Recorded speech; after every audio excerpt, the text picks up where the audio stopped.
Olá, seja bem-vindo ao canal Chave de Leitura. No vídeo de hoje a gente vai ter o Fora das Páginas número 20, onde eu vou falar dos filmes, séries e música que eu andei acompanhando no mês de agosto.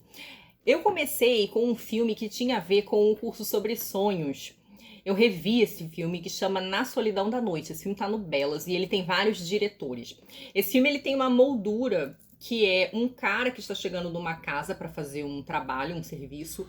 E aí, quando ele chega lá, ele acha tudo muito parecido, é como se ele estivesse tendo um déjà vu.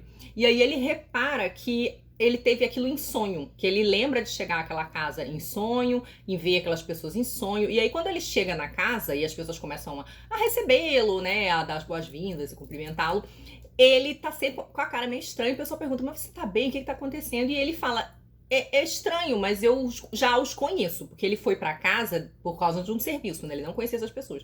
E ele explica que os conhece de um sonho. E aí as pessoas começam a especular sobre essa tese meio louca, né? Como assim você conhece a gente? A gente é seu sonho e tudo mais? É premonição? O que terá acontecido?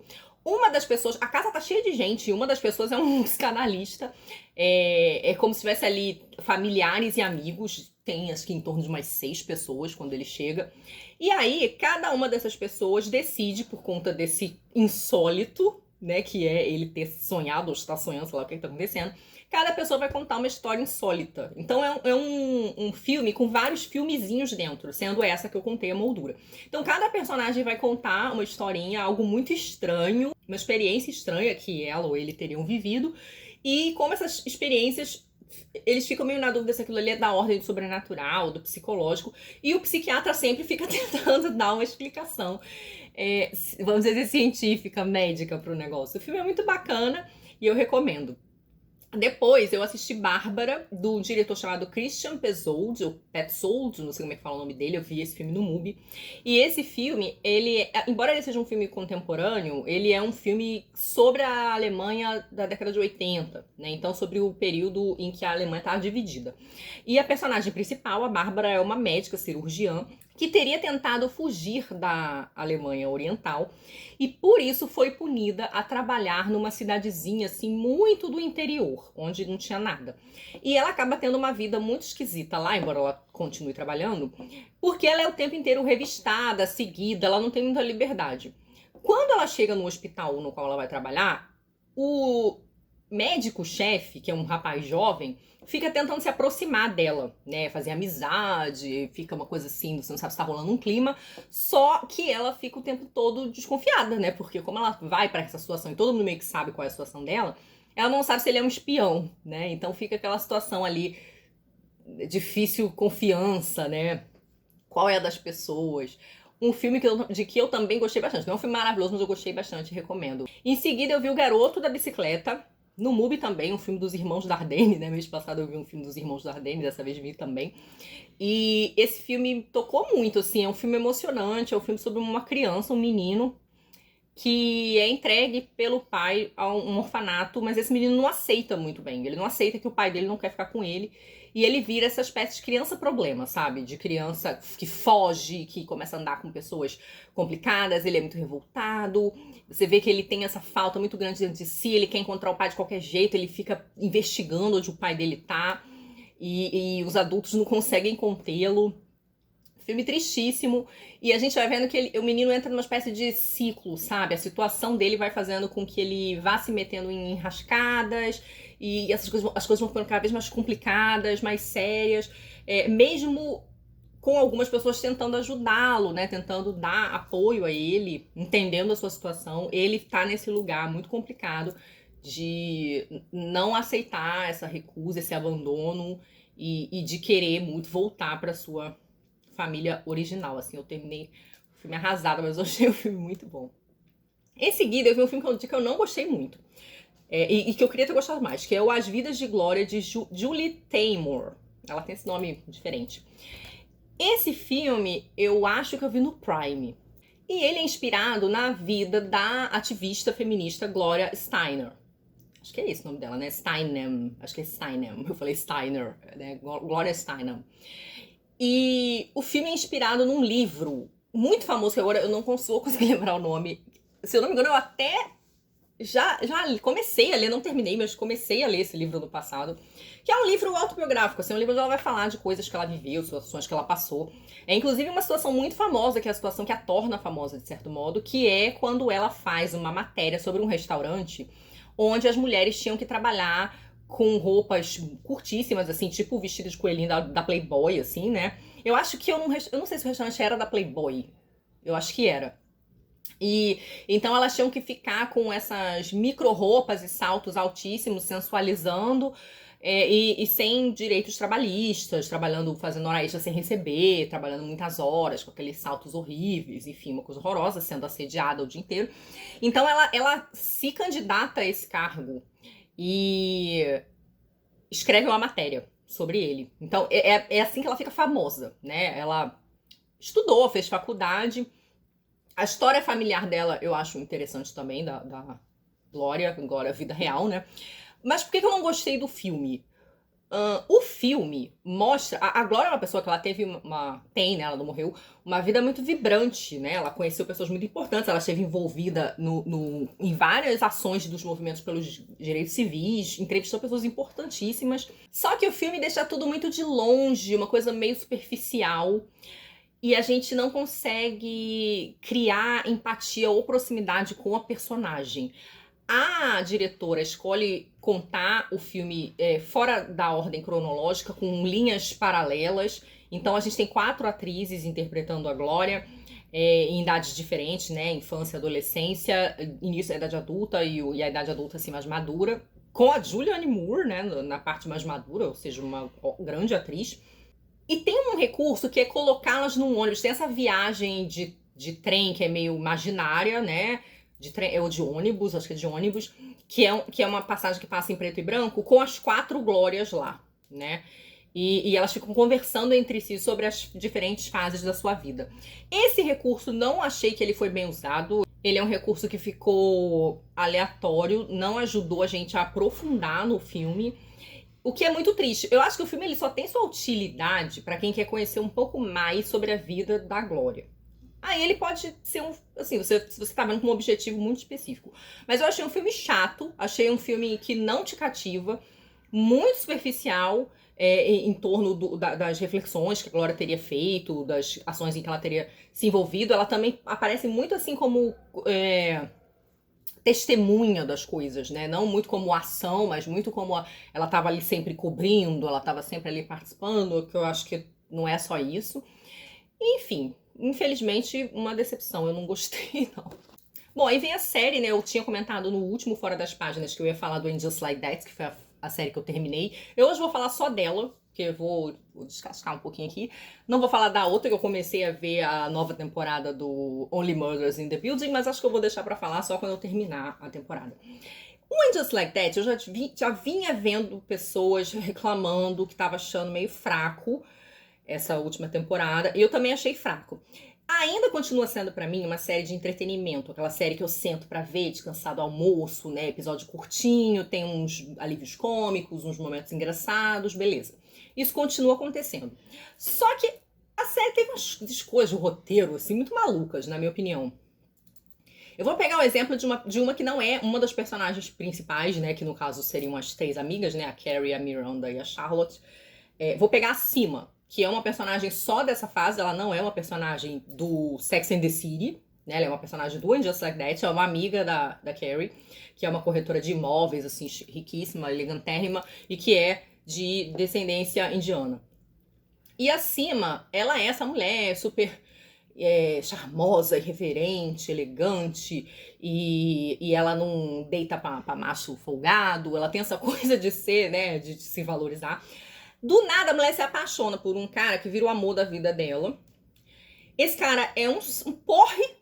O homem sai do celular, porque ele trabalha com cinema, o homem o dia inteiro do celular, mal dá atenção pra ela, mas ele é o amor da vida dela, e eles vão ter que dar um jeito de viver esse amor. Como assim, gente? Como assim? Eu achei, assim, muito ruinzinho. A outra coisa é que tem um par romântico da Miranda, que é uma virada importante na vida da personagem, uma revelação aí. Eu tô tentando não dar spoiler pra quem ainda não viu a série. E essa pessoa, né, em princípio, esse par romântico da Miranda, era uma pessoa bacana, personagem interessante, inclusive que é uma personagem não binária e tudo mais.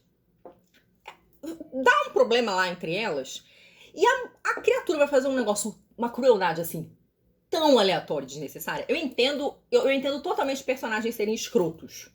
Ser escroto, ser egoísta, sabe? Ter seus momentos estranhos. Eu acho que o drama delas duas, até esse momento aí, que acontece essa parada bizarra, ele tava muito ok. Porque eram duas pessoas diferentes, com expectativas diferentes, né? Então tinha uns conflitos ali interessantes, cada uma lidando com o seu drama.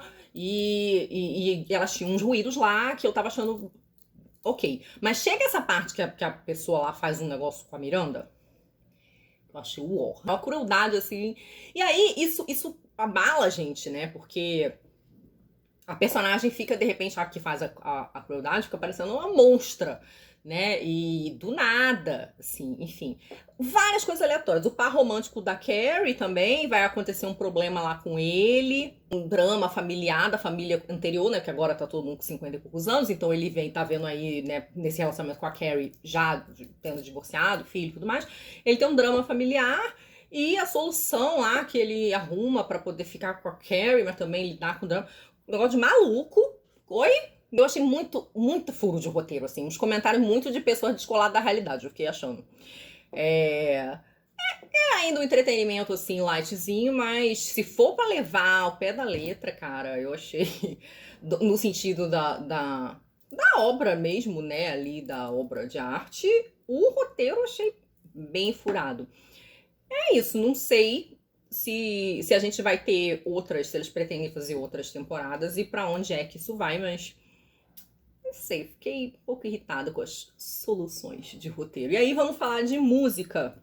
Eu ultimamente estou muito nesses surtos, né? Eu cismo com o negócio e fico ouvindo. E eu acho que isso tem a ver com a minha relação com música mais velha. Tá muito, ela é muito assim mesmo, né? Eu ouço sempre as mesmas coisas que eu gosto. E quando eu sinto vontade de ouvir o disco novo de uma banda que eu gosto, se por acaso eu gosto daquele disco, eu fico ouvindo aquilo ali por meses, né?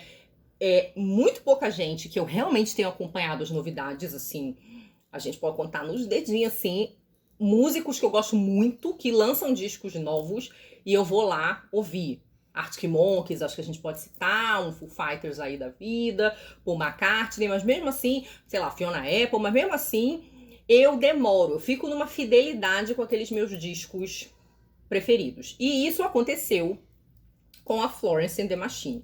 Quando a Florence surgiu, nem liguei. Não era uma banda que eu ouvia, que ninguém tivesse me feito grandes elogios, assim, ouve essa banda. Porque eu acho que era uma banda de uma geração mais nova, né? A minha relação com a Arctic Monkeys, por exemplo, ela passa pelo meu irmão. Eu tenho um irmão mais novo, ele tem 8 anos a menos que eu. E é porque ele gostava muito e me recomendou muito que eu cheguei nos Arctic Monkeys. A maioria das bandas que eu ouço, né, musicistas que eu ouço, ou são pessoas que eu já acompanhava ali pelos 20 e poucos anos, ou são pessoas que eu descobri por conta daquele aleatório do Spotify. Então você tá ouvindo um disco que você gosta muito, aí de repente ele bota um outro ali seguido, e aí você fala, nossa, que negócio bom. Aí você vai lá. Eu descobri muito músico, né, por conta disso, por conta das sugestões do Spotify, né. E o que aconteceu com a Florence? Eu descobri a Florence num desses festivais que elas vieram aqui no Brasil, e eu assisti o show pelo Multishow. Muitos anos que eu não vou em festival, eu vou em show de banda. Festival tem muito tempo que eu não vou. E aí eu falei, vamos ouvir aí o show dessa menina aí pra ver qual é, né? Porque eu não sabia qual era. E eu gostei muito. Eu gostei muito do som, do show. Era um show curto, né? Show de festival, sempre é show curto.